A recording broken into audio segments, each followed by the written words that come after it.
طریقوں سے چلتا. آج تیرا مقدر اتنا بلند ہے کہ 4 مومنوں کا کاندھا ہے اور ان کے کاندھے سے تیرا گزر ہو رہا. اس نے کہا کہ آپ نے دیکھا نہیں مجھے لے کہاں جایا جا رہا. ہم نے کہا جمدہ شاہی کے قبرستان میں لے جائے جا رہے ہو. عیدگاہ کے بغل میں قبرستان, ابھی آپ کو سپرد خاک کر دیا جائے گا. کہا ظاہر تو واقعی یہی ہے کہ ہم قبرستان لے جائے جا رہے ہیں, شہر خاموشہ لے جائے جا رہے ہیں, لیکن حقیقت تو یہ ہے میں زیارت نبی کے لیے جا رہا ہوں, زیارت سرکار کے لیے جاؤں, زیارت محمد رسول اللہ کے لیے جاؤں. اور ابھی قبر میں مجھے رکھا جائے گا, میرا درجہ اتنا بلند ہوگا کہ فرشتوں سے کہا جا رہا ہوگا غلام نبی قبر میں سو رہا ہے. بھائی دیکھیے, آپ لوگ جلسوں میں جاتے ہیں اور جانتے ہیں کہ جلسہ اس میں جا کر کیسے سنا جاتا ہے, کیسے بیٹھا جاتا ہے. آپ کے بیٹھنے میں ماشاءاللہ کوئی کمی نہیں, لیکن سننے والا انداز تھوڑا سا ٹھیک ٹھاک کریے, ابھی بہت کچھ سننا ہے. ہاتھ تو اٹھا کے کہہ دیں یا رسول اللہ, یا رسول اللہ. اس لیے کہ ہم جیسے بیٹھے ہم نے سلام کیا, سلام ہی سے اندازہ لگ گیا. ایک کہاوت ہے تانت بولی کی راگ بوجھا. اب آج کے بچوں کو تو وہ کہاوت سمجھانے میں ٹائم لگے گا. وہ کہیں گے یہ تانت کیا ہے, راگ تو کچھ سمجھ میں آ رہا, تانت بولی کی راگ بوجھا, یہ آخر کون سی کہاوت ہے, آپ تو ان کے سمجھ میں نہیں آئے گا.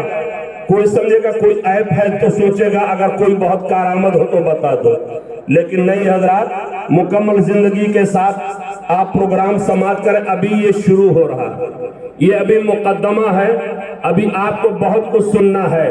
لہذا عرض یہ کر رہا تھا کہ ایک بندے مومن اس کا مقام اتنا بلند ہوتا ہے, فرشتوں سے کہا جا رہا ہوتا ہے غلام نبی قبر میں سو رہا ہے.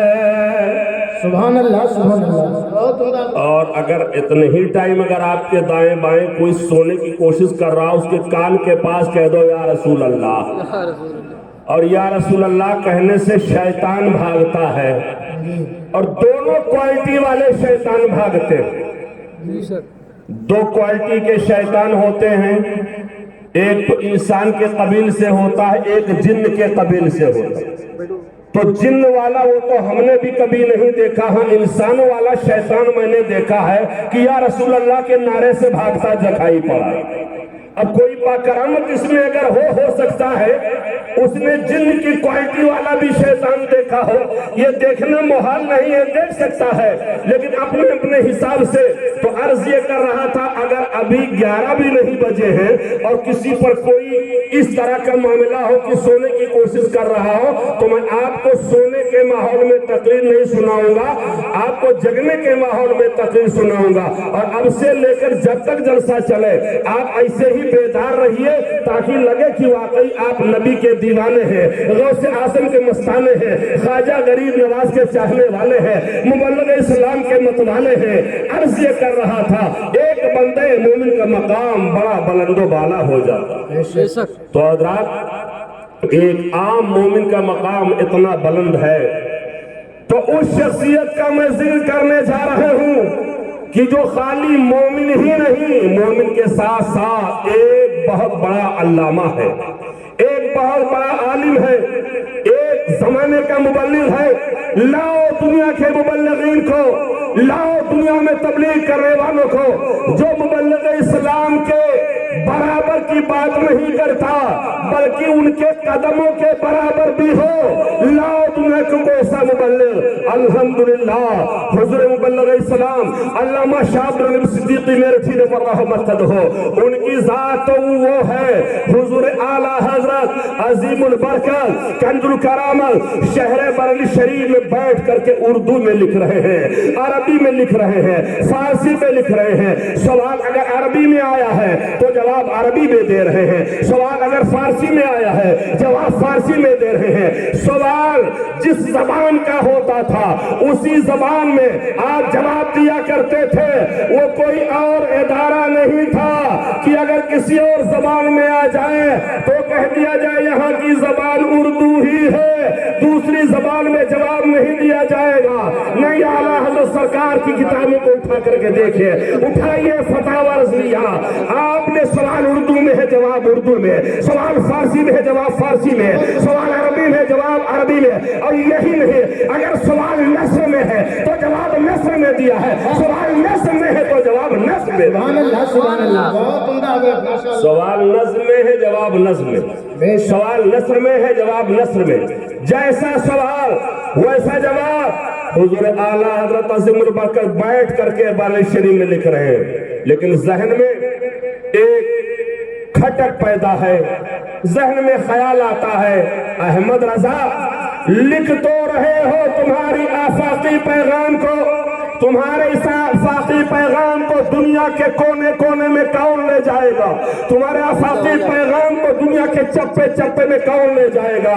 جو لوگ اس زمانے میں رہے ہیں ان میں سے شاید اب کوئی بچا ہو، لیکن جو آج ہے ان سے آپ پوچھئے، یہ آج کا زمانہ نہیں تھا۔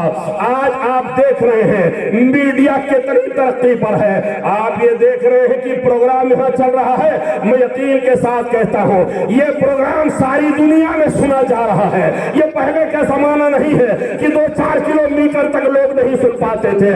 حضرات اس زمانے میں میڈیا ترقی پر نہیں تھا، چاہے الیکٹرانک میڈیا ہو یا پرنٹ میڈیا ہو، میڈیا اتنے ترقی عروج پر نہیں تھا۔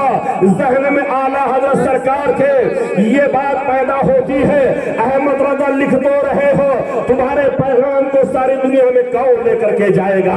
اس زمانے میں موبائل نہیں تھا، اس زمانے میں واٹس ایپ نہیں تھا، اس زمانے میں ٹویٹر نہیں تھا، اس زمانے میں ٹیلی گرام نہیں تھا، اس زمانے میں ای میل کا سسٹم نہیں تھا۔ حضرات تو جانتے ہو جب ذہن میں یہ بات آتی ہے خدا کی رحمتیں جواب دیتی ہیں۔ احمد رضا فکر نہ کرو، تمہارا یہ پیغام یہ خالی شہر بریلی شریف کے لیے نہیں ہے۔ اعلیٰ حضرت سرکار نے جو بریلی شریف میں محلہ سودا گران میں ٹوٹ کی چٹائی میں بیٹھ کر کے لکھا تھا، وہ پیغام خالی بریلی شریف کے لیے نہیں تھا، وہ اتر پردیشی کے لیے نہیں تھا، وہ خالی ہندوستان ہی کے لیے نہیں تھا، نہیں بلکہ ساری دنیا کے لیے پیغام تھا۔ تو ذہن میں ایک سوال پیدا ہو رہا تھا، احمد رضا تمہارے پیغام کو امریکہ کون لے جائے گا؟ افریقہ کے کالوں میں کون لے جائے گا؟ امریکہ کے گوروں میں کون لے جائے گا؟ ممباسا کون لے جائے گا؟ کینیا کون لے جائے گا؟ الجیریا کون لے جائے گا؟ مراکش کون لے جائے گا؟ انڈونیشیا کون لے جائے گا؟ آسٹریلیا کون لے جائے گا؟ خدا کی رحمتوں نے جواب دیا، مصطفیٰ کی عنایتوں نے جواب دیا، احمد رضا لکھتے رہو، لکھتے رہو، لکھتے رہو، ایک تمہارا روحانی فرزند اٹھے گا ہندوستان سے جس کا نام عبدالعلیم ہوگا، تمہارے پیغام کو ساری دنیا میں عام کر۔ سبحان اللہ، نعرہ تکبیر، نعرہ رسالت، مسلک اعلیٰ حضرت فیضان حضور مبلغ اسلام دارالعلوم علیمیہ جمدہ شاہی، بہت عمدہ حضرت، ماشاءاللہ۔ تمہارے پیغام کو ساری دنیا میں عام کر دے گا۔ وہ اعلیٰ حضرت عظیم برکت کا پیغام حضور مبلغ اسلام ہندوستان کی وسعتوں سے اٹھ کر کے ساری دنیا میں آپ نے وہ پیغام نشر کیا، وہ پیغام اعلیٰ حضرت کا تھا۔ الحمدللہ اعلیٰ حضرت سرکار رضی اللہ عنہ کو پیغام حضور مبلغ اسلام پوری دنیا میں لے کر کے گئے۔ 55-56 ملکوں میں آپ نے اعلیٰ حضرت سرکار کے اس پیغام کو پہنچایا۔ وہ پیغام کون سا پیغام تھا؟ الحمدللہ سونا جنگل رات اندھیری چھائی بدلی کالی ہے، سونے والوں جاگتے رہیو چوروں کی رکھوالے ہیں۔ آپ آگے کہتے ہیں یا رسول اللہ، سونا جنگل رات اندھیری چھائی بدلی کالی ہے، اور سونے والوں جاگتے رہیو چوروں کی رکھوالی۔ آپ سوچ رہے ہوں گے کہ ابھی تو ہم لوگ جگ رہے ہیں، سونے والوں سے کہا، لیکن سونا یہ نہیں جو بیٹھے بیٹھے اسی کرسی پہ ہو جاتے، نہیں،